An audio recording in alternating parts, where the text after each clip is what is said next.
사랑하는 성도 여러분, 세상에서 가장 소중한 것은 사람입니다. 사람이 없으면 세상이 없지요.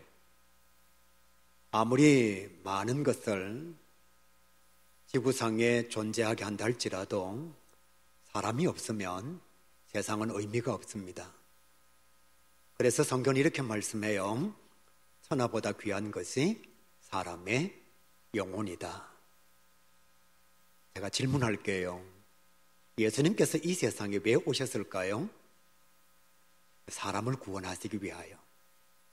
식물을 구원하기 위하여? 아닙니다. 동물을 구원하기 위하여? 아니에요. 권력이나 재물이나 명예를 구원하기 위하여 예수님께서 이 세상에 오신 것이 아닙니다. 예수님께서 이 세상에 왜 오셨느냐? 저와 여러분을 구원하시기 위하여. 다시 말씀드릴게요.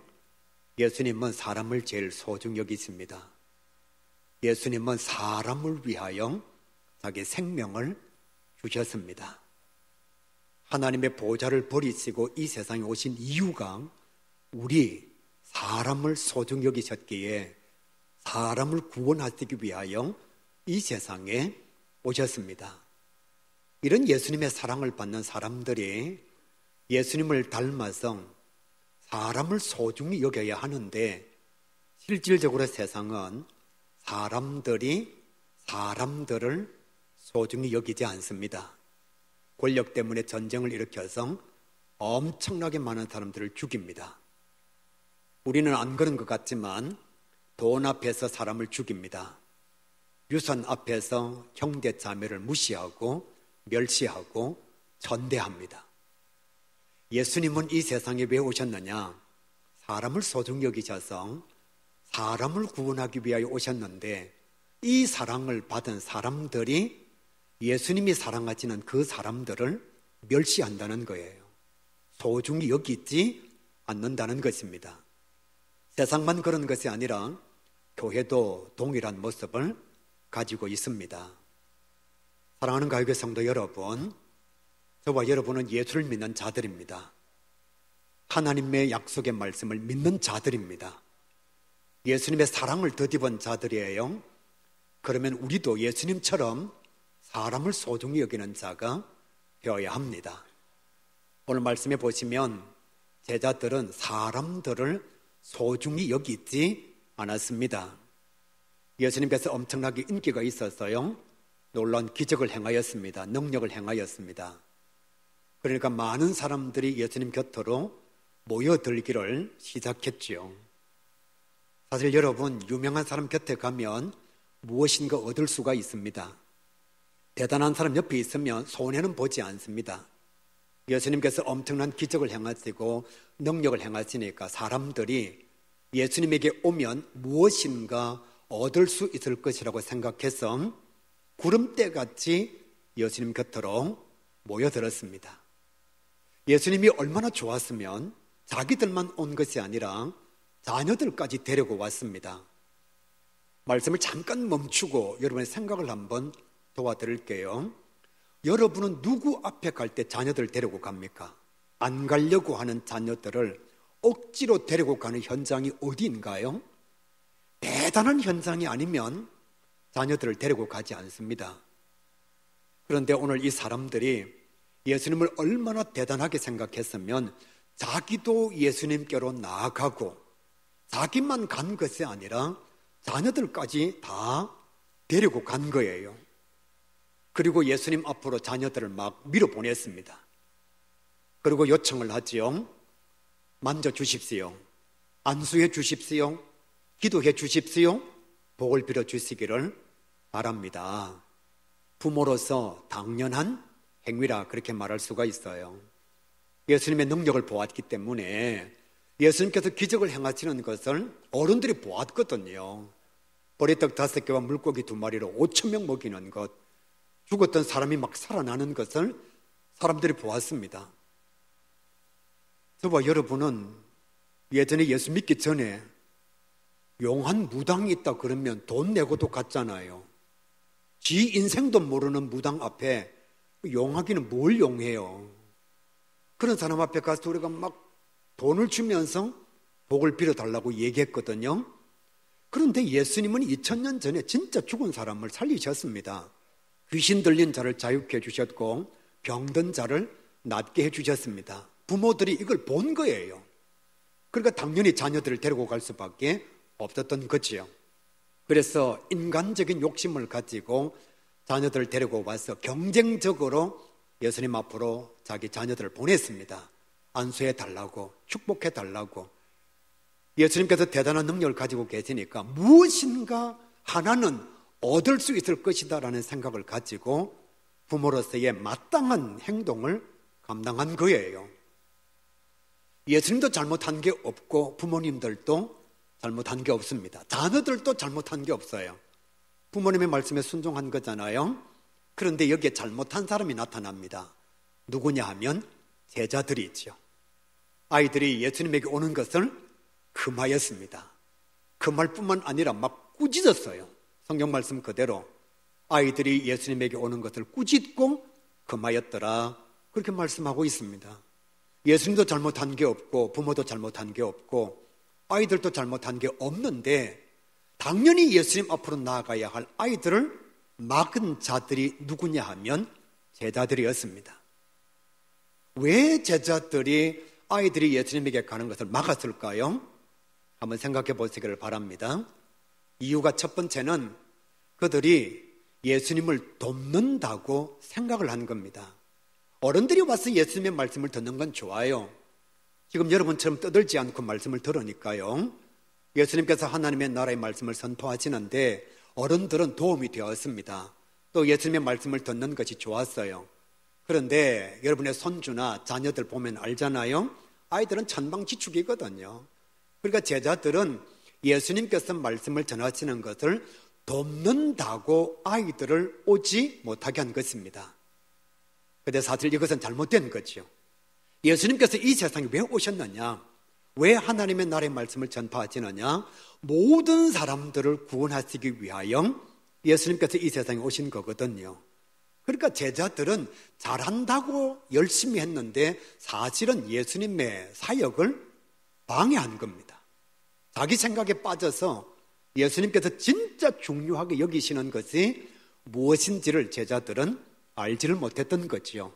예수님과 소통이 없었기 때문에, 예수님과 교제가 없었기 때문에 자기들은 열심을 가지고 예수님을 돕는다고 생각했는데 사실은 그 일이 예수님을 방해하는 것이었습니다. 사랑하는 성도 여러분, 교회를 다녀도 예수님과 교제가 없으면, 하나님과의 교통이 없으면, 성경 말씀을 제대로 깨닫지 못하면 이렇게 말씀드릴게요.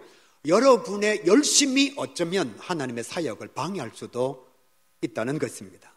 제자들 열심히 했어요. 아이들이 예수님에게 오면 말씀 전하는데 방해가 되잖아요. 그래서 자기들이 할 수 있는 최선을 다했습니다. 오지 말라고. 그런데 예수님은 오히려 제자들을 책망하신 거예요. 그 이유가 뭐냐? 예수님께서 이 세상에 오신 목적은 어른, 아이, 남녀노소 관계없이 구원하시기 위하여 이 세상에 오신 겁니다. 누구만 몰랐느냐? 제자들만 몰랐던 거예요. 참 아이러니한 것은 교회 다니는 사람들이 새 가족을 방해할 수가 있습니다. 교회 직분자들이 교회 처음 나오는 사람들의 신앙을 방해할 수가 있습니다.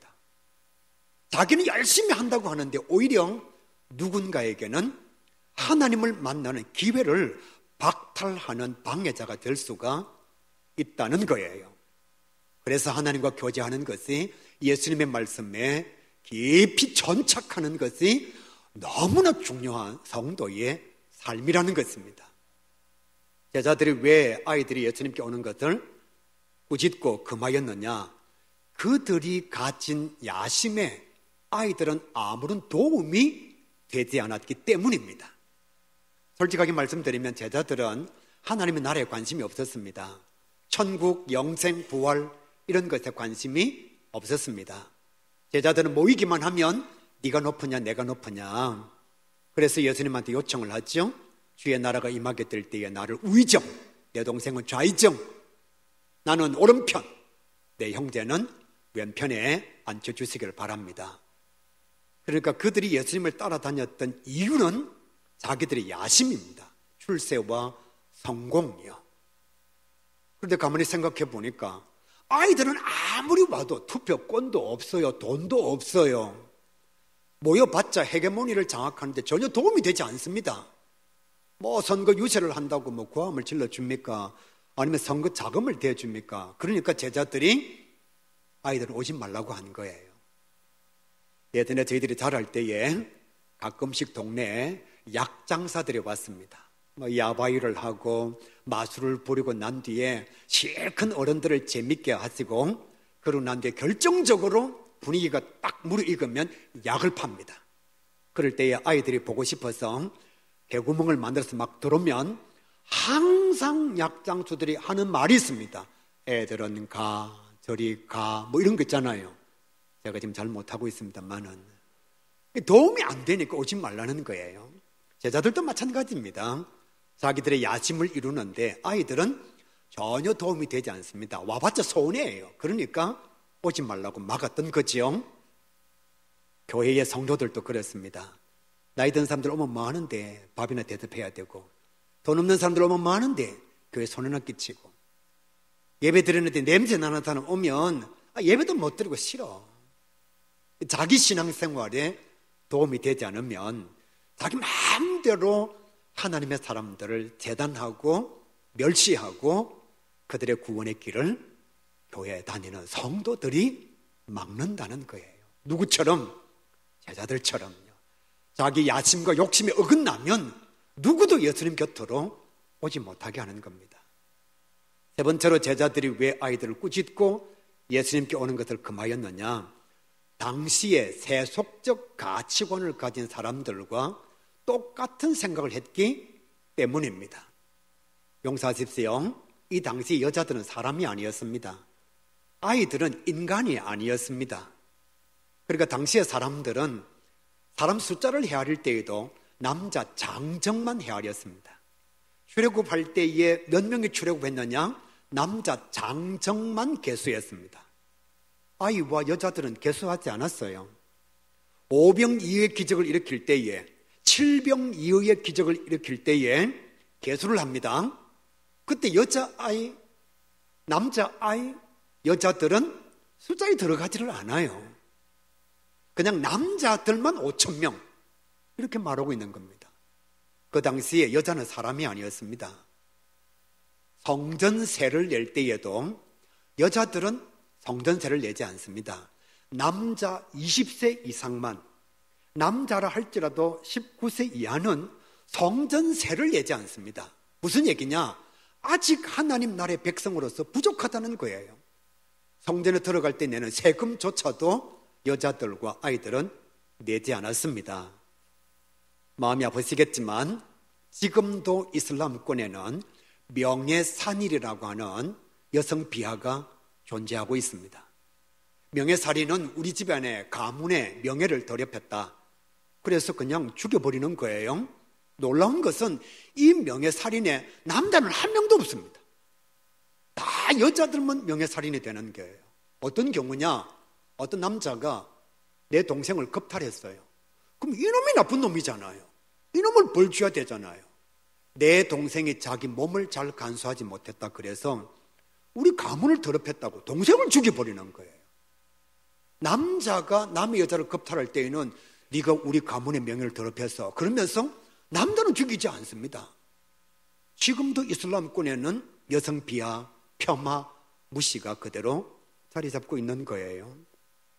2000년 전에 예수님 당시의 시대적 가치관은 아이들과 여자들은 사람 축에 안 들어갔습니다. 그래서 당연히 예수님께로 나오는 아이들을 제자들이 똑같은 생각을 가지고 무시할 수밖에 없었던 거죠. 오늘날 교회도 마찬가지입니다. 뭐 교회 학교 아이들 많아봤자 많은데 예산만 많이 썼지. 이게 애들이 무슨 도움이 되는데 교회 학교 아무리 부흥해봤자 뭐 어른들한테 도움 되나? 더 안 좋은 것은 출석 성도수를 계산할 때에 어른들만 출석 성도수로 계산할 때가 허다다는 거예요. 당신 교회에 얼마나 모여요? 한 200명 모입니다. 어른만. 아이들은 그 개수에 들어가지도 않아요. 이런 것들이 오늘날 교회 안에도 똑같이 인본주의적 가치관으로 자리 잡고 있어요. 당시의 제자들은 시대적 가치관을 가지고 있는 사람들과 똑같은 생각을 해서 아이들을 무시한 겁니다. 그래서 예수님 곁으로 오지 못하게 한 거지요. 네 번째, 왜 제자들이 아이들이 예수님에게 오는 것을 꾸짖고 금하였느냐? 당시의 사람들과 마찬가지로 현실에 집착하는 근시안적 가치관을 가지고 있었습니다. 좀 말이 어렵죠? 네, 이런 거예요. 우리가 자랄 때에 나라에서 산하 제한을 엄청나게 많이 얘기했습니다. 둘만 낳아 잘 기르자. 그러다 시간 좀 지나고 난데 둘도 많다. 하나만 낳아 잘 기르자. 남자들은 예비군 훈련 가가지고 여기까지만 얘기하겠습니다.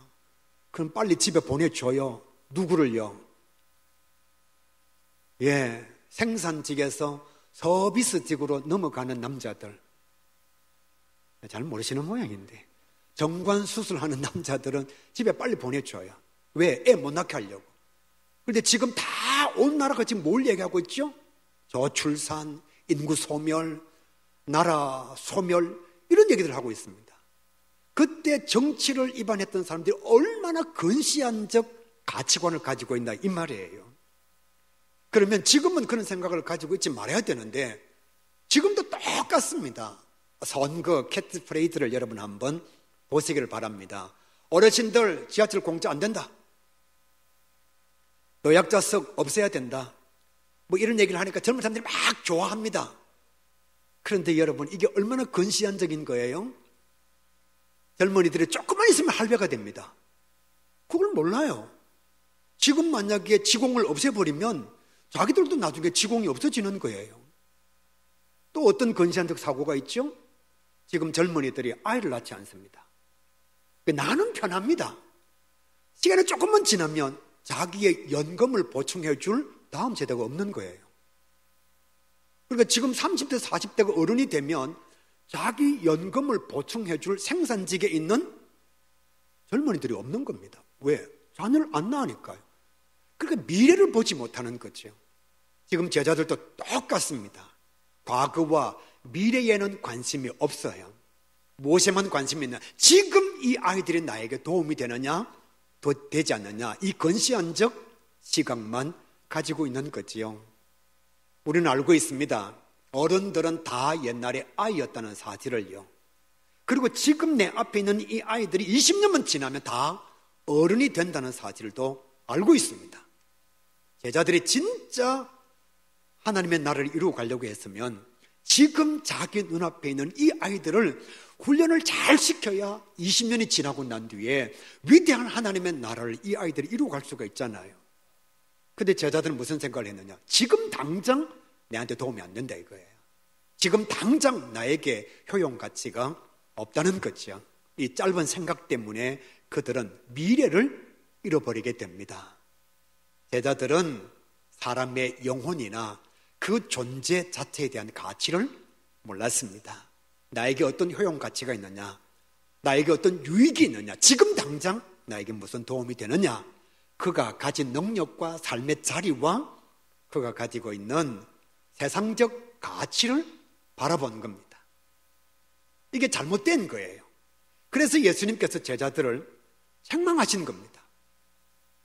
더 정확하게 말씀드리면 제자들은 예수님과 사람보다 자기 생각, 자기 욕심에 더 충실했던 겁니다. 예수님께서 가만히 제자들을 보니까 이거 완전히 틀렸거든요. 그래서 예수님께서 아이들을 꾸짖는 제자들을 꾸짖고 책망하십니다.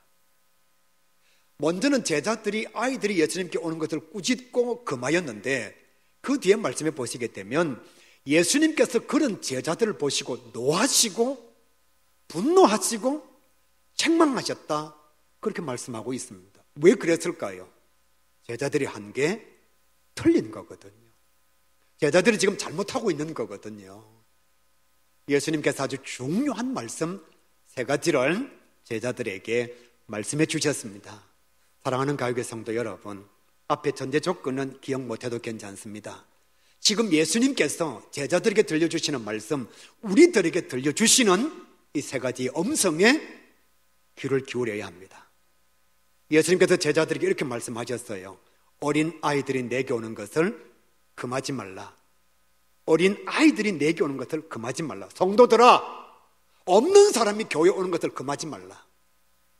목사들아, 가난한 사람들이 교회에 오는 것을 금하지 말라. 교회 직분자들아, 예배 시간에 내 옆에 냄새가 나는 자들이 오는 것을 금하지 말라. 나는 그들을 금하지 않고 있는데 너희들은 왜 너희 마음대로 재단하고 너희 마음대로 금하고 있는데?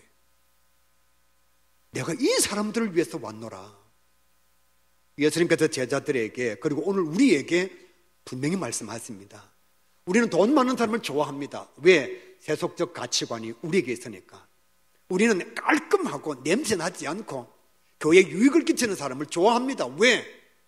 인본주의적 세계관이 우리 안에 자리 잡고 있으니까요. 그런 우리가 주님께서 뭐라고 말씀하시느냐? 연약하고 소외되고 없는 사람들이 내게 오는 것을 예수 먼저 믿어 너희들이 금하지 말라는 거예요. 꾸짖지 말라는 거예요. 나는 그들을 위해서 이 세상에 왔노라. 그렇게 말씀하십니다. 사랑하는 가요교회 성도 여러분, 이 음성을 진짜 마음속에 새기시길 바랍니다. 교회는 죄인들이 오는 곳입니다. 교회는 없는 사람들이 오는 곳이에요. 교회는 노숙자들이 오는 곳입니다. 교회는 냄새 나는 사람들이 오는 곳이에요. 주님께서 이렇게 말씀하셨습니다. 내가 의인을 부르러 온 것이 아니라 죄인을 부르러 왔다고. 연약하고 과부의 모습을 가지고 있고 창기의 모습을 가지고 있는 그들을 주님께서 부르시기 위하여 이 세상에 오신 거예요. 그런데 우리는 그들을 금하고 있습니다.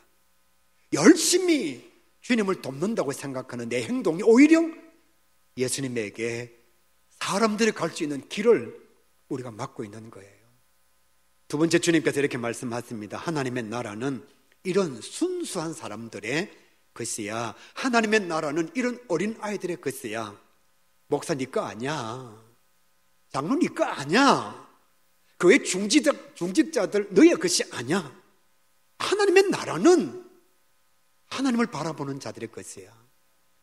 그런데 왜 너희 마음대로 교회에 들어오는 문을 닫고 있느냐? 하나님의 나라에 접근하려고 하는 길을 차단하고 있느냐?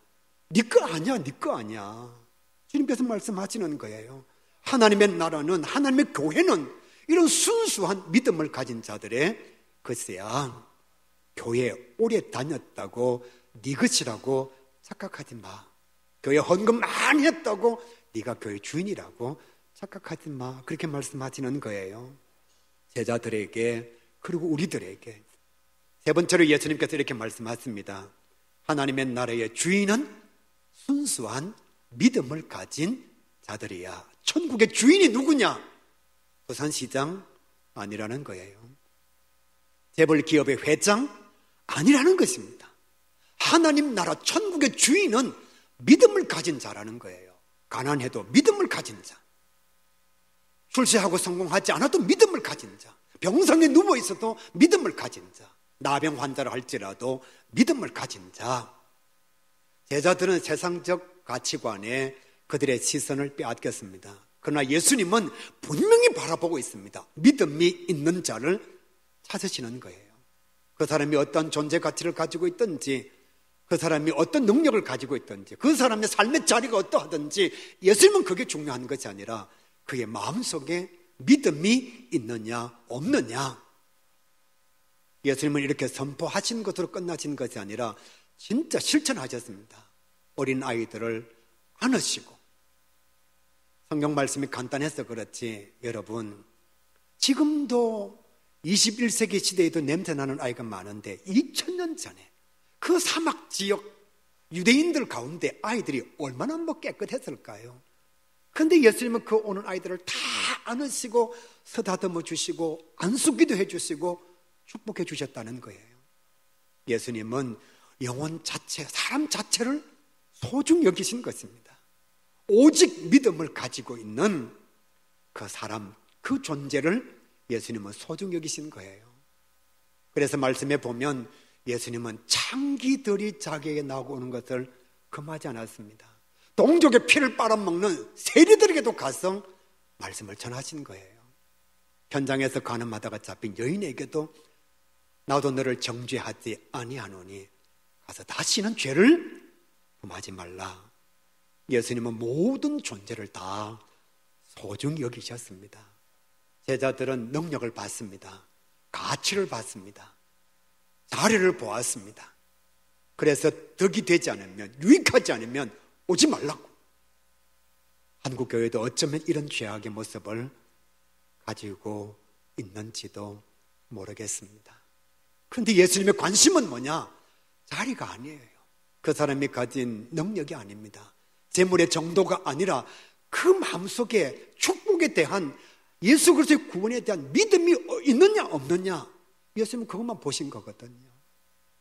그리고 모든 자들을 다 안으시고 축복해 주셨습니다. 그리고 제자들에게 이렇게 말씀하셨지요. 한 아이를 실족해 하면 차라리 너의 목에 연자 맷돌을 메고 네가 바다에 빠지는 것이 나으니라. 사랑하는 성도들아, 사랑하는 직분자들아, 교회 안에서 한 사람을 실족해 하면 차라리 네가 죽어라. 너 자신의 영혼이 소중한 만큼 네가 실족해 한 그 사람의 영혼이 얼마나 소중한지 아느냐. 예수님께서 제자들에게 분명히 말씀하시고 계십니다. 또 이렇게 말씀하지요. 지극히 작은 자에게 한 것이 곧 내게 한 것이라. 사람에게 아주 작은 것이라도 베푼 것이 있다면 예수님께서 이렇게 말씀하시는 거예요. 나에게 한 것이라. 네가 예배를 드릴 때에, 네가 구제를 할 때에, 네가 선행을 실천할 때에 아주 작은 자, 남들이 알지 못하는 연약한 자들에게 베풀어 준 그것, 나에게 한 거야. 반대로 생각해 봅시다. 내가 사람을 멸시하고 천대했다? 사람을 비하하고 폄하했다? 그러면 그 사람에게 한 것이 아니라 곧 예수님에게 내가 그것을 한 것이라는 거죠. 성경은 또 이렇게 말씀합니다. 형제에게 대하여 미련한 놈이라. 멍청하다라고 말하는 사람은 살인자다. 여러분, 사람이 얼마나 소중하면 예수님께서 이렇게 말씀하셨습니다. 형제나 자매에 대하여 이 멍청한 놈, 미련한 놈이라고 말하면 그 사람은 살인자라는 거예요. 이 사람에게 적합한 장소가 게헨나라, 그렇게 말씀하고 있습니다. 하나님도 사람들을 너무나 소중히 여기셨습니다. 하나님께서 이렇게 말씀해요. 오늘날 내가 너를 낳았다. 오늘날 내가 너를 낳았어. 그리고 우리는 하나님의 자녀예요. 우리는 하나님의 사랑의 대상자예요. 하나님께서 이렇게 말씀하십니다. 내가 너를 구속하였다. 내가 너를 지명하였다. 너는 내 것이야. 사랑하는 성도 여러분, 그래요. 가진 것 없을 수도 있을 수 있습니다. 배우지 못한 자리 가진 사람도 있을 수가 있어요. 연세가 들어서 아무것도 하지 못하고 그저 교회 오는 것으로 만족하는 사람들도 있을 것입니다. 어쩌면 교회 사람들은 여러분을 사시의 눈으로 쳐다볼지도 모르지만 하나님은 이렇게 말씀하십니다. 내가 너를 소중히 여겨. 너는 내 것이야. 병상에 누워 있어서 혹여라도 아무것도 감당하지 못하는 가족이 있나요? 아니면 여러 가지 삶의 현장에서 어려움과 고난을 만나서 절망해 있는 식구들이 여러분 곁에 있나요? 여러분은 그 사람을 때때로 귀찮아하고 그 사람을 싫어할 수도 있지만 하나님이 이렇게 말씀하십니다. 너는 내 것이야. 내가 너를 구원하기 위해서 이 세상에 왔노라, 그렇게 말씀하십니다. 예수님께서 저와 여러분을 위하여 십자가를 지셨고 예수님께서 저와 여러분을 구원하시기 위하여 자기의 생명을 주셨고 우리에게 진짜 소망을 주시기 위하여 부활하셨습니다. 이렇게 말씀드릴게요. 하나님과 예수님에게 주인공은 누구냐? 사람입니다. 그 사람 가운데서도 누구냐? 나예요. 하나님과 예수님이 나를 얼마나 소중히 여기시는지. 사랑하는 가교회 성도 여러분, 돈 없다고 스스로를 무시하지 마세요. 출세하지 못했다고 스스로의 삶을 폄하하지 마세요. 그래요, 세상 사람들이나 교회 사람들은 때때로 여러분을 무시할 수 있을 겁니다. 어떤 때는 교회 사람들이 여러분을 안 좋은 시선으로 바라볼 수도 있을 것입니다. 그러나 주님은 이렇게 말씀하십니다. 내가 너를 사랑하노라. 내가 너를 위하여 내 생명을 주었노라. 우리는 소중한 존재입니다. 우리는 너무나 사랑스러운 하나님의 사랑의 대상자예요. 내가 이렇게 소중하면 여러분 내 앞에 있는 사람도 소중하지요. 내가 멸시하는 그 사람, 그를 위해서 예수님께서 생명 주셨다니까요. 그 사람을 보시면서 하나님께서 이렇게 말씀하신다니까요. 내가 너를 사랑하노라. 내가 너를 낳았도다. 내가 너를 구속하였고 내가 너를 지명하여 불렀나니 너는 내 것이라. 누구에게? 내가 미워하는 저 사람에게, 내가 싫어하는 저 사람에게 하나님께서 뭐라고 말씀하시느냐? 나는 너를 사랑하노라. 그렇게 말씀하시거든요. 그러니까 여러분, 우리가 얼마나 소중한 존재입니까? 자니 웨슬레 목사님이 이렇게 고백했어요. 지구촌은 나의 교구. 무슨 얘기냐? 지구에 있는 모든 사람들은 내 사랑의 대상자, 하나님의 자녀, 구원받아야 할 주의 백성. 지구촌은 나의 교구. 이렇게 고백하는 거예요. 이 모든 지구의 사람들은 우리 교회 성도입니다. 이렇게 고백하는 거예요. 얼마나 사람들을 사랑했으면 그런 고백을 할 수가 있을까요? 아주 유명한 D.L. 무디 목사님, 그는 초등학교도 제대로 나오지를 못했어요. 그런 그가 많은 유명한 목사님들 앞에서 설교할 때 이런 고백을 합니다. 나는 한 사람에게 설교를 하든 수천 명 앞에서 설교를 하든 설교를 준비하는 모든 과정은 똑같습니다. 여러분, 우리는 이렇게 안 하거든요. 사람이 많을 때에, 학생들이 많을 때에, 청중이 많을 때에, 성도가 많을 때는 설교 준비를 엄청나게 열심히 합니다. 그러나 한 명이 내 앞에 앉아있다. 그 학생을 위해서 내가 진짜 열심히 준비할까요? 설교하는 사람도 마찬가지. 정말 열심히 준비할까요? D.L. 무디 목사님이 사람을 얼마나 소중히 여기고 한 생명을 얼마나 소중히 여기면 나는 한 명을 위한 설교를 할 때와 수천 명을 위한 설교를 준비할 때 모든 과정이 똑같다, 그렇게 말할 수가 있겠습니까? 사랑하는 주의 자녀 여러분, 여러분 자신을 소중히 여기시길 바랍니다. 하나님 여러분을 사랑하신다니까요. 내가 미워하는 그 사람 소중히 여겨주시기를 바랍니다. 성경은 말씀합니다. 천하보다도 더 귀한 것이 사람의 영혼이라고. 내가 미워하는 그 사람 위해서 주님께서 생명을 주셨습니다. 한 걸음 더 나아가서 성도들을 더 사랑하시길 바랍니다. 성경이 이렇게 말씀하거든요. 성도는 존귀한 자라. 성도는 존귀한 자라. 그렇게 말씀하고 있습니다. 우리는 하나님의 가족이고 하나님의 자녀들입니다. 왜 성도가 성도를 무시하죠? 저는 정말 이해가 안 돼요. 제가 특별하다는 것이 아닙니다. 저는 교인이 교인을 무시하는 걸 보면 막 화가 나요.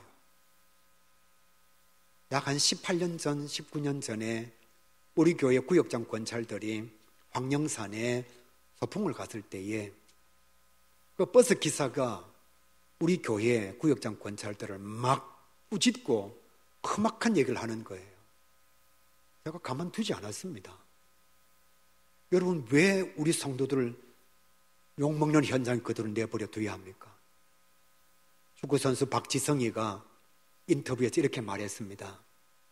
우리 맨체스터 유나이티드 정말 대단한 구단이다.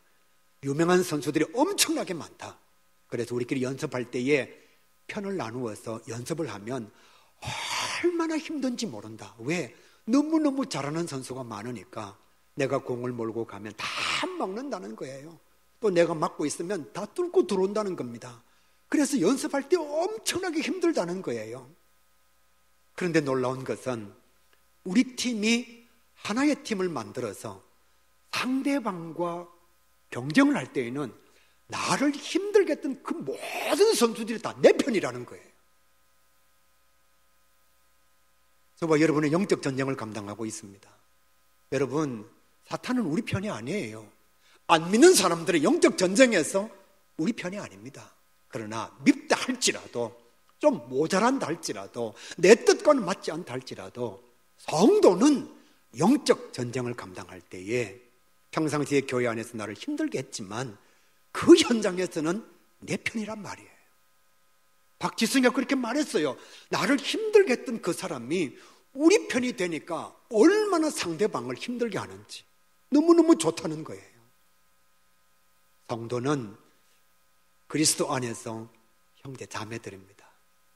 그래서 예수님께서 말씀하셨죠. 누가 내 형제 자매냐? 하나님의 뜻을 행하는 자들이라. 주님의 이름으로 간절히 소원합니다.